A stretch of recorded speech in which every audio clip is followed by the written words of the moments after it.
સાથે સ્વદેશીનો. અને ખુશીની વાત એ છે કે શિવાલિકાના આયોજકોએ આ મંચ ઉપરથી સમગ્ર ભારતને આ મેસેજ પહોંચાડે છે. કેટલી ખુશી થાય છે?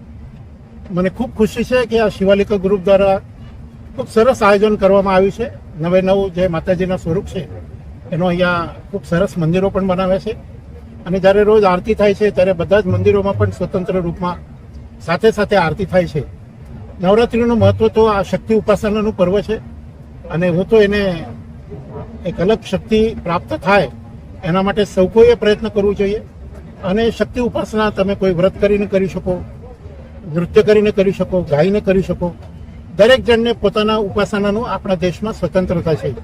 અને આપણે ત્યાં નવભોધા ભક્તિનું જે વર્ણન છે એની શરૂઆત જ એવી છે, નૃત્યમ છે ગીતમ છે. તો અહીંયા નૃત્ય અને ગીત એના માધ્યમથી અદ્ભુત શક્તિ ઉપાસના અહીંયા થઈ રહી છે. માતાના મઢની જ્યારે પદયાત્રા થાય ત્યારે તમને એક આશ્ચર્યકારક દૃશ્ય જોવા મળે. સેંકડો કિલોમીટર ચાલ્યા પછી પણ લોકો ગરબે ઘૂમતા હોય છે. માથે બેડો રેતીને કેટલાય લોકો જતા હોય છે. તો આ શક્તિ ક્યાંથી આવે છે?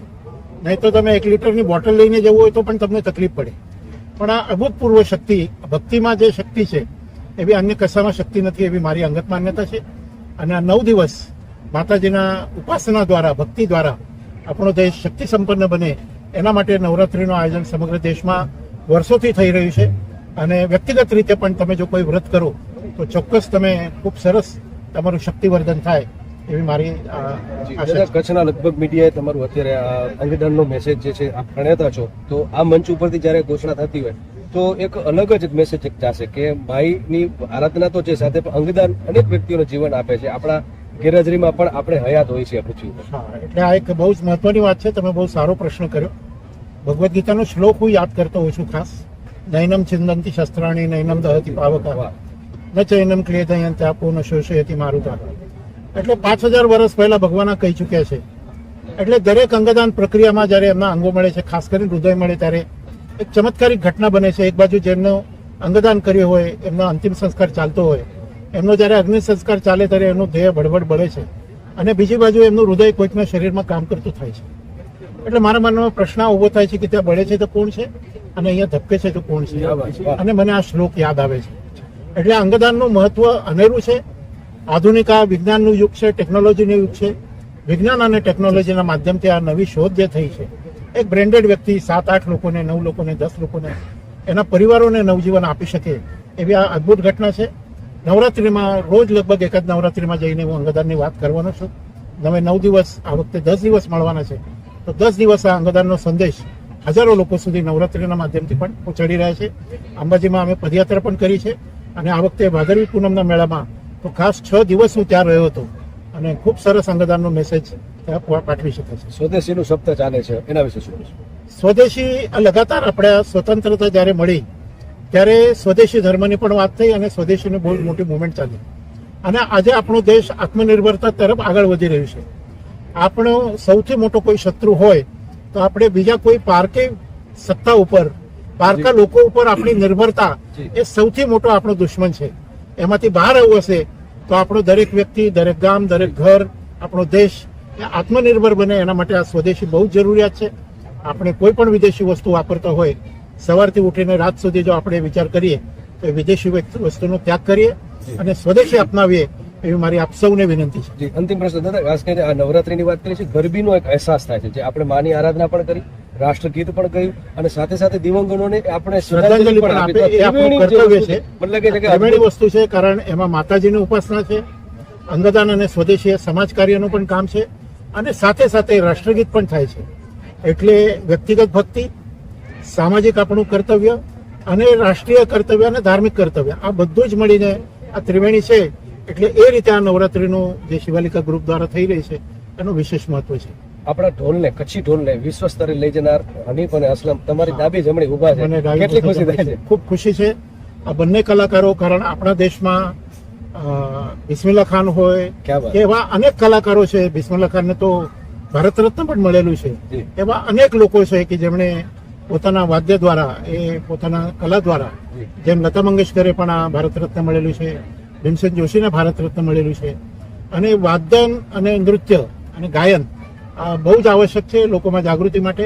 અને એના થકી લોકો પોતાના દુઃખો ભૂલીને, પોતાની જે કંઈક સમસ્યા ભૂલીને 9 દિવસ અભૂતપૂર્વ ભક્તિમય વાતાવરણમાં રહે એ ખૂબ જરૂરી છે અને સમાજ માટે ખૂબ ઉપયોગી છે.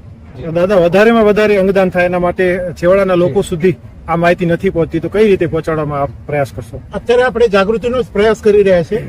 અંગદાન એક વૈજ્ઞાનિક પ્રક્રિયા છે, લોકો એને સમજે અને કોઈ પણ ધાર્મિક માન્યતા હોય, તમે જે પણ પંથ સંપ્રદાયમાં માનતા હશો એ દરેક પંથ સંપ્રદાય અંગદાનને માન્યતા આપે છે. દુનિયાભરના બધા જ ક્રિશ્ચન દેશોમાં અંગદાન થાય છે, દુનિયાભરના બધા જ ઇસ્લામિક દેશોમાં પણ ઓર્ગન ડોનેશન થાય છે, બધા જ બુદ્ધિસ્ટ દેશોમાં પણ થાય છે, ભારત નેપાળ જેવા દેશમાં પણ ઓર્ગન ડોનેશન થાય છે, શ્રીલંકામાં થાય છે. તો અંગદાન એ કોઈ ધાર્મિક પ્રક્રિયા તમને અટકાવતી નથી, સાથે સાથે કોઈ પણ અંગોની લેવેચ થતી નથી.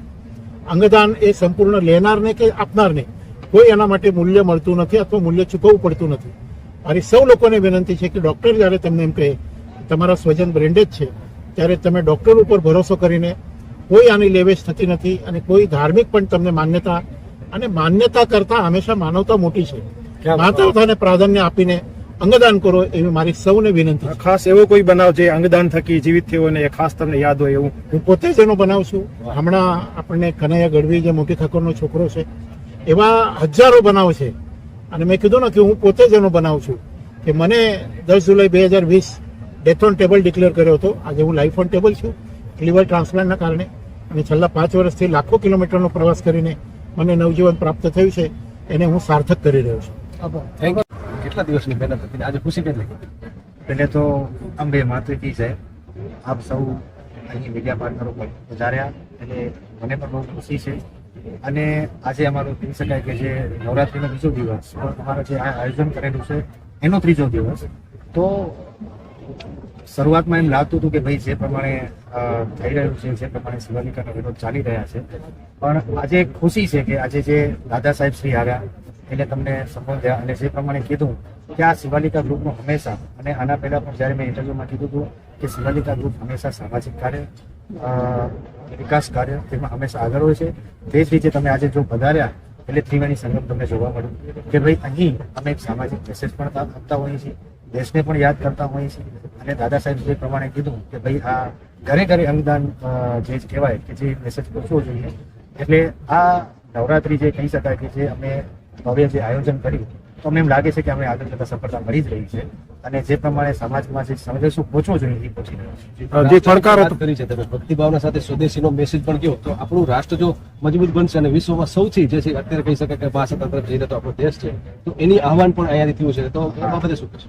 જે પ્રમાણે દાદા સાહેબ શ્રી કીધું કે ભાઈ આપણે સ્વદેશી અપનાવવું જોઈએ, કે જે પ્રમાણે વિદેશીને તમે ત્યાગ કરો, કે બહારની જે કહેવાય કે ભાઈ ઇન્ડિયાની, ભારતની જે બહારની વસ્તુઓ છે એને ખાવા પીવાનું ટાળી, અને જે કહેવાય ને કે રાષ્ટ્ર માટે આ એક સારો સંદેશ છે કે એક રાષ્ટ્ર, અને જે પ્રમાણે કહેવાય છે કે સ્વદેશી અપનાવો, તો એ બહુ સારો મેસેજ છે. અમે હરેક કહેવાય કે આયોજન દરમિયાન આનું એનાઉન્સમેન્ટ કરતા હોઈએ છીએ, હરેક સમાજ સુધી, હરેક વ્યક્તિ સુધી પૂછે સંદેશ. તો હું આ મીડિયા મારફતે ફરી પાછું એમ જ કહીશ, જે પ્રમાણે દાદા સાહેબ શ્રીએ કીધું કે, અને જે પ્રમાણે રાષ્ટ્ર જે અત્યારે ચાલી રહ્યું છે કે સ્વદેશી અપનાવો, તો બધાને એ જ કહીશ કે ભાઈ તમે સ્વદેશી. જે પડકાર હતો તમારી સામે શરૂઆત થઈ એ પહેલા ને અત્યારે બીજો દિવસ છે, તો આમ તો 3જો દિવસ છે, તો કઈ બાબત તમને ધ્યાનમાં આવી છે ખાસ? મેં 2 દિવસ પહેલા પણ કીધું હતું કે જ્યાં શક્તિનો હાથ હોય, બરોબર, જ્યાં ચારે દિશાઓમાં શક્તિઓ હોય, તો આવા પડકાર જે આવ્યા છે એ, અને રોજે રોજ નવા પણ પડકાર આવતા રહેતા હોય છે, પણ જે શક્તિ જેની સાથે હોય છે તો એ પોતે પડકાર આપવા જીતાઈ જાય છે. હવે તો તમને શું લાગી રહ્યું છે, પડકાર પૂર્ણ થઈ રહ્યો છે કે માતાજી ઉપર વિશ્વાસ રાખ્યો છે? બસ અમે રોજ અહીં જ્યારે પણ અમે આ આયોજનમાં આવતા હોઈએ છીએ ત્યારે બસ આરતી સમયે માતાજીને એક જ પ્રાર્થના કરતા હોઈએ છીએ કે માં, અમને આજે તો નથી ખબર કે કયો નવો પડકાર આવશે, પણ તું સાથે છો તો આ પડકારને તમે ઝીલી લેજો. એટલે એમ ન કહી શકાય કે ભાઈ આ એક શાંત થઈ ગયું છે, રોજ ને રોજ નવા પડકાર આવતા હોય છે. એટલે અમે રોજે રોજ માને આરાધના કરીએ છીએ, માને પ્રાર્થના કરીએ છીએ કે માં હવે આ પડકાર તમે ઝીલી લેજો. અંકિતભાઈ, કચ્છની હમણાં કચ્છની વિશેની વાત કરીએ તો ગ્રુપ તમારું મોટું છે, ટીએમસીપી છે, રોટરી છે, શિવાલિકા મોટું ગ્રુપ છે.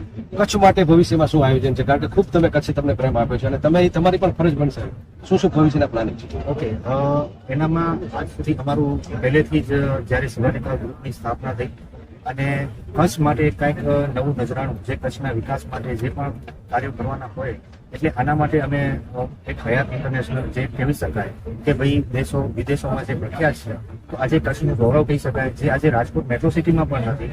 એટલે અમે આ જગ્યા ઉપર, આ સ્થાન ઉપર એક કહી શકાય ને કે જે કચ્છનું ગૌરવ કહેવાય કે ભાઈ આજે એક જે પ્રમાણે અમિતાભ બચ્ચને એક મેસેજ પાઠવ્યો છે કે કચ્છ નહીં દેખા તો કુછ નહીં દેખા. એટલે કહી શકાય કે કચ્છને આગળ લઈ આવવા માટે અમે હયાત સાથે કાયમ કરેલું છે, જે એક જાતનું કચ્છનું ગૌરવ કહેવાય. અને તેની સાથે કચ્છમાં નામ કોઈ પણ જાતનું ગૌરવ થવા માટે જેટલા પણ અમારા લેવલથી કે અમારા ગ્રુપના લેવલથી જે પણ કચ્છ માટે કરવાનું થશે એ અમે હંમેશા તત્પર રહીશું.